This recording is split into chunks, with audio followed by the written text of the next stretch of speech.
அனைவருக்கும் வணக்கம். இந்த வீடியோல செட் எக்ஸாமை எப்படி 13 டேஸ்ல கிராக் பண்றது அப்படிங்கிறத நம்ம பார்க்க போறோம். இப்பதான் என்னுடைய சேனலுக்கு நீங்க புதுசுனா என்னுடைய சேனலை சப்ஸ்கிரைப் பண்ணிடுங்க. வாங்க இப்போ நம்ம இந்த tips to crack set exam in 13 days இதை நம்ம பார்த்துடலாம். அப்போ இந்த செட் எக்ஸாமுக்காக நிறைய பேர் படிச்சுட்டே இருக்கிறீங்க. இப்போ இந்த எக்ஸாம் வந்து கிட்ட வரப்போகுது. அப்போ இந்த குறிப்பிட்ட இந்த ஒரு 13 டேஸ் இருக்குது. இந்த 13 டேஸை எப்படி யூஸ்ஃபுல்லாக நீங்கள் வந்து பயன்படுத்தலாம், ஸோ அப்படிங்கிற டிப்ஸும் இந்த வீடியோவில் நம்ம கொடுக்க போகிறோம். அப்போ இந்த எக்ஸாமை கிராக் பண்ணணும் அப்படின்னு பார்த்தீங்கன்னா ஒரு ஸ்ட்ராட்டஜிக் ப்ரிப்பரேஷன் வேணும். அங்கே வந்துட்டு ஸ்ட்ரக்சர்டு ஸ்டடி பிளான், இந்தந்த நாளில் இதை முடிக்க போகிறேன், இதை கவர் பண்ண போகிறேன் அப்படிங்கிற ஒரு ஸ்டடி பிளான் இருக்கணும். அதுக்கப்புறமா இம்பார்ட்டண்ட் டாபிக்ஸ் அதை மட்டும் தான் நீங்கள் கவர் பண்ணணும். எக்ஸாம் பாயிண்ட் ஆஃப் வியூவில் இம்பார்ட்டண்ட் டாபிக்ஸ் இருக்கும் பாருங்கள். ஸோ அதை நீங்கள் கவர் பண்ணாலே போதும், ஈஸியாக பாஸ் பண்ணிடலாம். அதுக்கப்புறமா இந்த வீடியோவில் நம்ம நிறையா டிப்ஸு, எக்ஸாம் டிப்ஸும் இங்கே நிறையா இருக்குது. ஸோ எல்லாத்தையும் நீங்கள் அப்படியே பார்த்துட்டே வாங்க. பாருங்கள், 13 days study plan for TN set. இப்போ ஃபஸ்ட்டு 3 டேஸ், அதாவது இன்றைக்கி நீங்கள் வீடியோ பார்க்குறீங்க, ஸோ நாளையிலிருந்து நீங்கள் ஆரம்பிங்க. ஸோ டே 1 to 3 அப்போ cover paper 1 general teaching and research aptitude topics தரவுலி நல்லா ஃபுல்லாக படித்து முடிச்சிருங்க. அதாவது general teaching and research aptitude. அப்போ இதில் முக்கியமாக என்ன ஃபோக்கஸ் பண்ணணும்?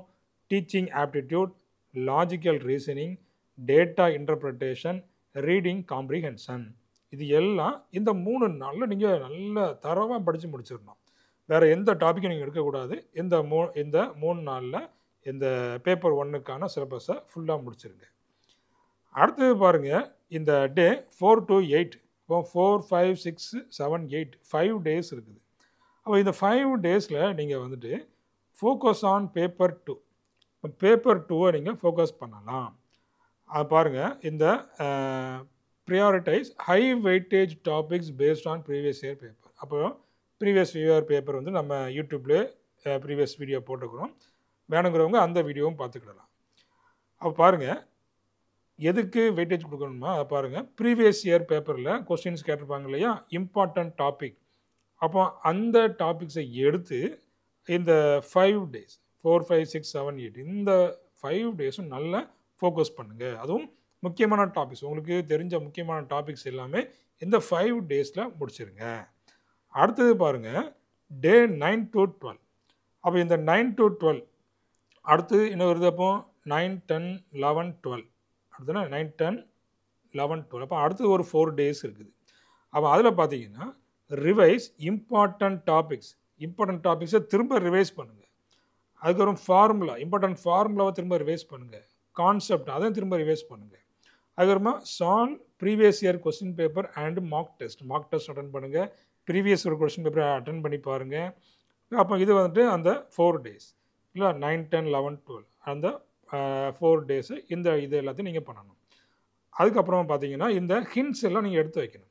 இந்த இம்பார்ட்டன்ட் ஃபார்முலாஸ், ஹிண்ட்ஸு இது எல்லாத்தையும் எடுத்து வச்சுட்டு அன்றைக்கி தான் நீங்கள் பார்க்கணும். 9 to 12 டேஸ் அதில் நீங்கள் பாருங்கள். அடுத்தது கடைசி நாள் டே 13.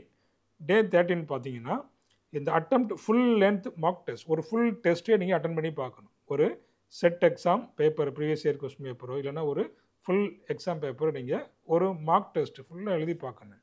அப்போ அதில் எழுதி பார்த்துட்டு எதில் வீக்காக இருக்கீங்க அந்த ஏரியாவை திரும்ப நீங்கள் கவர் பண்ணணும். அதுக்கப்புறமா ப்ராக்டிஸ் டைம் மேனேஜ்மெண்ட் ஸ்ட்ராட்டஜிஸ். அப்போ அதுதான் இதில் வெரி வெரி இம்பார்ட்டன்ட். டைம் மேனேஜ்மெண்ட்டை நீங்கள் கரெக்டாக பண்ணிட்டீங்கன்னா நீங்கள் இந்த செட் எக்ஸாம் எல்லா கொஸ்டினும் அட்டன் பண்ணிடலாம். ஏன்னா இங்கே வந்துட்டு நெகட்டிவ் மார்க்ஸ் கிடையாது, அதனால் பாஸ் பண்ணுறது ரொம்ப ரொம்ப எளிது. அப்போ இதில் என்னென்ன கீ ஸ்ட்ராட்டஜிஸ் ஃபாலோ பண்ணணும்? இப்போ பேப்பர் 1 ப்ரிப்பரேஷன், அப்போ ஜென்ரல் ஆப்டிடியூட். அப்போ இதில் இந்த டீச்சிங் ஆப்டிடியூட் பார்த்தீங்கன்னா understanding teaching method, learners characteristic, class room management. அடுத்து பார்த்தீங்கன்னா research aptitude, study research ethics, methods, sampling techniques. Sampling டெக்னிக்ஸ்லேருந்துலாம் கண்டிப்பாக கொஸ்டின்ஸ் வரும். அடுத்தது பார்த்தீங்கன்னா இந்த logical reasoning, focus on syllogism, analogies and statement conclusion questions. அப்போ இது எல்லாமே வெரி வெரி இம்பார்ட்டன்ட். அடுத்தது data interpretation, practice numerical and graphical data analysis. அடுத்தது communication and ICT, learn the basics of digital communication, effective classroom communication and ICT application in teaching. அப்போ இது எல்லாமே நீங்கள் வந்து அந்த படிக்கும்போது எல்லாத்தையும் நீங்கள் லேர்ன் பண்ணணும். இது எல்லாமே இம்பார்ட்டன்ட் டாபிக்ஸ். இதில் இருந்து தான் அந்த எக்ஸாம் பாயிண்ட் ஆஃப் வியூவில் கொஸ்டின்ஸ் வரும். அடுத்தது tip, solve at least 30 MCQs daily from paper 1 topics. அப்போ இந்த பேப்பர் 1 டாபிக்ஸ் இருக்கு இல்லையா, நிறைய டாபிக்ஸ் இருக்குது. சிலபஸ் நம்ம ஏற்கனவே போட்டிருக்கிறோம், பார்க்காதவங்க இந்த யூடியூப்லேயே இருக்குது, பார்த்துக்கிடலாம். அப்போ solve at least 30 MCQs daily from paper 1 topic. 30 MCQவை டெய்லி ப்ராக்டிஸ் பண்ணணும். அடுத்தபடியாக பார்த்தீங்கன்னா பேப்பர் 2 ப்ரிப்பரேஷன். இப்போ ஃபோக்கஸ் ஆன் கோர் சப்ஜெக்ட். இப்போ முக்கியமாக அந்தந்த சப்ஜெக்ட் நம்ம வந்து கெமிஸ்ட்ரி, அப்போ கெமிஸ்ட்ரி ஸ்டூடெண்ட்ஸ் கெமிஸ்ட்ரி சிலபஸை நல்லா ஃபோக்கஸ் பண்ணணும். அப்போ அதாவது ஃப்ரீக்வெண்ட்லி ஆஸ்க்ட் இன் ப்ரீவியஸ் எக்ஸாம்ஸ். அப்போ எந்தெந்த டாப்பிக்கில் வந்துட்டு இதுக்கு முந்தின இயர்ஸில் எந்த டாப்பிக்லேருந்து கொஸ்டின்ஸ் கேட்டுக்கிறாங்க, ஸோ அதுக்கு வந்துட்டு கிவ் மோர் ப்ரையாரிட்டைஸ். சரிங்களா? அப்போ அதிகமாக முக்கியத்துவம் கொடுத்து அந்த டாபிக்ஸை படிங்க. அதுக்கப்புறம் பார்த்தீங்கன்னா short notes, write down important theories, formulas and concept for quick revision. அப்போ குயிக் ரிவிஷன் பண்ணுறதுக்கு இந்த ஷார்ட் ஹிண்ட்ஸ் வந்து வெரி வெரி இம்பார்ட்டன்ட். கண்டிப்பாக நீங்கள் இந்த ஷார்ட் ஹிண்ட்ஸ் எடுத்தால் மட்டும்தான் உங்களால் இதில் பாஸ் பண்ண முடியும். அப்போ நல்ல இம்பார்ட்டன்ட் தியரிஸை நோட் பண்ணி சின்னதாக எடுத்து வச்சுக்கிடுங்க, ஃபார்முலாஸை எழுதி வச்சுக்கிடுங்க. இல்லை அதுக்கப்புறமா இந்த குயிக் ரிவிஷன் பண்ணுறதுக்கு அதுக்கு முந்தின நாள் நீங்கள் ரிவிஷன் பண்ணுறதுக்கு ரொம்ப யூஸ்ஃபுல்லாக இருக்கும். Practice MCQs, solve at least 50 to 75 subject specific MCQs daily. அப்போ அங்கே ஒரு 30 கொஸ்டின் நம்ம சால்வ் பண்ண சொன்னோம், இங்கே அதே போல் ஒரு 50 கொஸ்டின், அட்லீஸ்ட் ஒரு 50 MCQவாவது டெய்லி சால்வ் பண்ணுங்கள். அதுக்கப்புறமா இந்த ப்ரீவியஸ் இயர் கொஸ்டின்ஸ், இல்லை அப்போ ப்ரீவியஸ் இயர் கொஸ்டின்ஸை நீங்கள் கண்டிப்பாக பார்க்கணும், என்ன மாதிரி பேட்டர்னில் கொஸ்டின்ஸ் எடுப்பாங்க. இப்போ நீங்கள் PGTR எடுத்துக்கிட்டால் வேறு மாதிரி இருக்கும், பாலிடெக்னிக் எடுத்துக்கிட்டிங்கன்னா வேறு மாதிரி இருக்கும். அதுக்கப்புறமா இந்த செட் எக்ஸாம் இப்போ நீங்கள் எழுத போகிறீங்களா, இதை பார்த்தீங்கன்னா வேறு மாதிரி அந்த பேட்டர்ன், கொஸ்டின் பேட்டர்ன் வந்து வித்தியாசமாக இருக்கும். அப்போ அது எந்த மாதிரியான பேட்டர்னில் இருக்குது அப்படிங்கிறதே நீங்கள் செக் பண்ணணும். ஸோ அப்போ ப்ரீவியஸ் இயர் கொஸ்டினும் நம்மளுடைய யூடியூப்பில் இருக்குது, நீங்கள் பார்த்துக்கிடலாம். Practice previous year papers and mock test. அப்போ பார்த்தீங்கன்னா இந்த எக்ஸாம் எழுத போகிறதுக்கு முன்னாடி அட்லீஸ்ட் 3 years ப்ரீவியஸ் கொஸ்டின் பேப்பரை நீங்கள் சால்வ் பண்ணியிருக்கணும். அப்போ ப்ரீவியஸ் இயர் கொஸ்டின் பேப்பர் இல்லைன்னா ஒரு மார்க் டெஸ்ட்டாவது நீங்கள் ஒரு 3 டெஸ்ட்டாவது ஃபுல்லாக அட்டன் பண்ணணும். பாருங்கள், attend full length mock test to improve accuracy and time management. அப்போ இந்தந்த கொஸ்டின்ஸுக்கு இவ்வளோ நேரம், அதுக்கு மேலே எடுக்கக்கூடாது அப்படிங்கிற ஒரு டைம் மேனேஜ்மெண்ட்டோட நீங்கள் எழுதுனீங்கன்னா கண்டிப்பாக நீங்கள் இந்த எக்ஸாமை கிராக் பண்ணிடலாம். அதுக்கப்புறமா எக்ஸாம் எழுதிட்டு analyse mistakes and focus on week area. எந்த ஏரியாவில் நீங்கள் வீக்காக இருக்கீங்க, மிஸ்டேக்ஸ் என்னென்ன மிஸ்டேக்ஸ் போட்டிருக்கிறேன், ஸோ அதை எல்லாத்தையும் நீங்கள் வந்து என்ன செய்யணும், செக் பண்ணணும். அப்புறங்க time your self while solving papers to maintain speed and accuracy. பாருங்கள், அப்போ இந்த கொஸ்டினுக்கு இவ்வளோ நேரம் தான், இந்த ஒரு கொஸ்டினுக்கு 2 நிமிஷம்னா 2 நிமிஷம் தான். ஸோ அதுக்கு மேலே டைம் எடுக்கவே கூடாது. அப்போ ரொம்ப கொஸ்டின் வந்து ஹார்டாக இருந்துச்சுன்னா அந்த கொஸ்டினை ரிமூவ் பண்ணிவிட்டு அடுத்த கொஸ்டினுக்கு நீங்கள் போயிடணும். Time management during the exam. இப்போ பேப்பர் 1 இப்போ என்ன பண்ணணும், இந்த ஈஸி கொஸ்டின்ஸை ஃபஸ்ட்டு அட்டன் பண்ணணும். இந்த பேப்பர் 1ல் attempt easy question first to save time. அப்போ உங்களுக்கு பேப்பர் 1ல் நிறையா கொஸ்டின்ஸ் இருக்கும், அதில் ஈஸியான கொஸ்டின்ஸ் எது அப்படிங்கிறத பார்த்து அதை ஃபஸ்ட்டு அட்டன் பண்ணுங்கள். அப்போ தான் நீங்கள் நிறைய டைமை சேவ் பண்ண முடியும். Paper 2, do not spend too much time on difficult questions. If you stuck, move on and return later. அப்போது கொஸ்டின் வந்து ரொம்ப டிஃபிகல்ட்டாக இருக்குது, அப்போ ஆன்சர் பண்ண முடியல அப்படின்னா அந்த கொஸ்டினை விட்டு அடுத்த கொஸ்டினுக்கு போயிருங்க. சரிங்களா? அதுக்கப்புறமா கடைசியாக டைம் இருந்துச்சுன்னா திரும்ப அந்த கடினமான கொஸ்டின்ஸை நீங்கள் அட்டன் பண்ணுங்கள். Eliminate wrong answers. ஃபஸ்ட் என்ன பண்ணணும், அந்த MCQவில் உள்ள ராங் ஆன்சர்ஸ் எல்லாத்தையும் ரிமூவ் பண்ணுங்கள். அதுக்கப்புறம் எது அந்த கரெக்டான ஆன்சர் அப்படிங்கிறத கண்டுபிடிங்க. அப்போ இதுதான் வெரி வெரி முக்கியமான technique. Use the elimination technique to rule out incorrect option. அப்போ இன்கரெக்ட் ஆப்ஷன்ஸில் எலிமினேட் பண்ணிட்டீங்கன்னா கரெக்ட் ஆப்ஷன்ஸ் வந்து உங்களுக்கு கிடச்சிரும். அப்போ என்ன பண்ணணும்னா இந்த keep 2 minutes per question to maintain good speed. அப்போ ஒவ்வொரு கொஸ்டினுக்கு 2 நிமிஷம் தான், அதுக்கு மேலே வந்து யூஸ் பண்ணவே கூடாது, ரிமூவ். அதுக்கப்புறம் அடுத்த கொஸ்டின் போயிடணும். ஸோ அதை நீங்கள் மைண்டில் வச்சுக்கணும். ஒரு கொஸ்டினுக்கு 2 நிமிஷம் தான், அதுக்கு மேலே எடுக்கவே கூடாது.